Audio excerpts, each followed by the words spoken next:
Au cours de la dernière épisode de Tim Talks Cooking, j'ai préparé du pancetto en 90 secondes. C'est une recette très pratique et, enfin, d'autant plus que c'est très rapide, c'est nourrissant, c'est quand même très bon, hein. On peut en faire des toasts, on peut en faire des sandwichs, etc.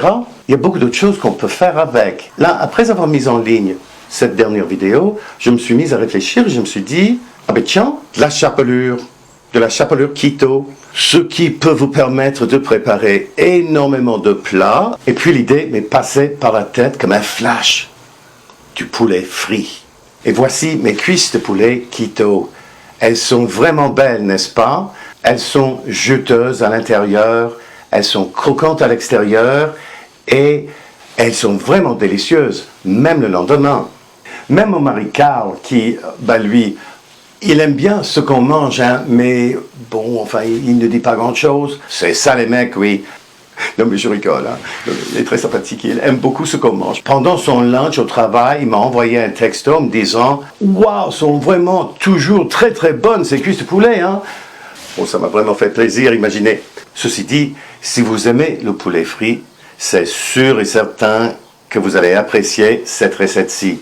Ce que vous allez apprécier autant, sinon plus que ça, ce sont les macros. Pour toute la recette, c'est-à-dire pour 4 cuisses de poulet, ça revient à 1633,4 calories, 13,8 g de glucides nets, 246 g de protéines, bon ben c'est de la viande quoi, hein, et 131,5 g de gras par portion. Et ça fait 4 portions généreuses, ça revient à 408,4 calories, 3,5 g de glucides nets, 61,5 g de protéines et 32,9 g de gras. Pas mal, hein? Par-dessus le marché, cette recette est vraiment super facile à faire. Tout le monde peut faire cette recette, hein? Alors, si on passe à la cuisine, par exemple, il nous faut d'abord de la chapelure. C'est très facile d'en faire. Vous pouvez utiliser le pancetto de votre préférence. Pour moi, je vais utiliser mon pancetto en 90 secondes que j'ai fait avec de la farine de lupin et de la poudre de noix de coco. J'ai changé un peu la recette que vous allez voir dans la vidéo. Pour chaque pain, j'ai utilisé une cuillère à soupe de farine de lupin et 2 cuillères à thé de poudre de noix de coco. Là, j'ai 2 portions de ça dans ce sac.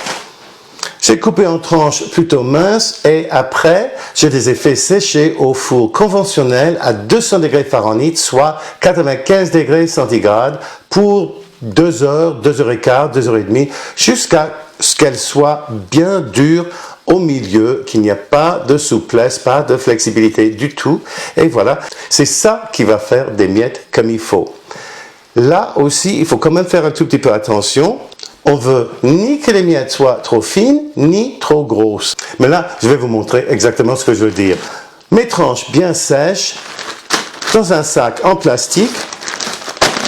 Bon, je libère l'air d'abord. Je referme mon sac et après, je vais les écraser avec mon rouleau à pâte. Comme ça. C'est pas compliqué, hein?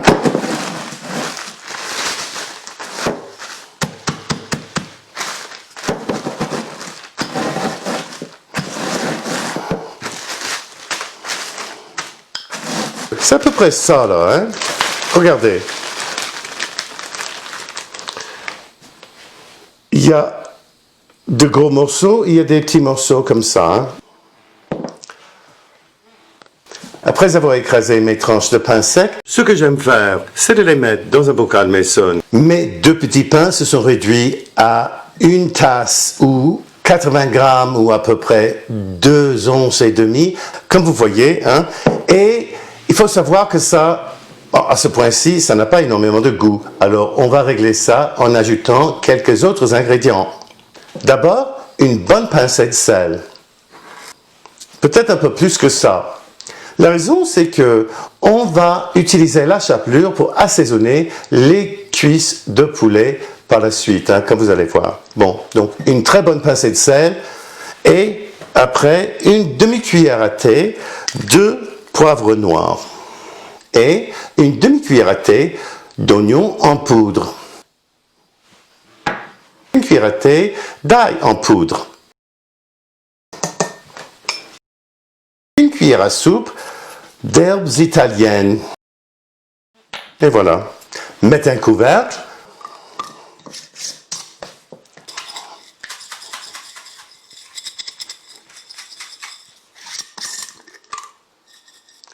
Et voilà. Préchauffez votre four à 375 degrés Fahrenheit, c'est 190 degrés centigrades.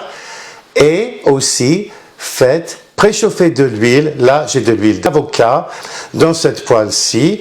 On veut le chauffer à 350 degrés Fahrenheit, c'est 175 degrés centigrades. Là, j'ai 4 cuisses de poulet désossées et sans la peau. Ici, 3 œufs battus avec un tout petit peu de sel et de poivre. Et ici, de la chapelure. D'abord, enrobez chaque cuisse d'œufs battus, comme ça. Laissez couler un peu l'excès. Et puis, trempez-la dans de la chapelure. Retournez-la pour faire coller autant de chapelure que possible. Ajoutez-en doucement à la main, comme ça, si nécessaire. Et voilà, c'est à peu près ça. Avant d'introduire les cuisses de poulet, vérifiez la température de l'huile. Comme j'ai dit, ça doit être à 350 degrés Fahrenheit, 175 degrés centigrades. Et là, ça y est, ajoutez vos cuisses. Doucement. Voilà.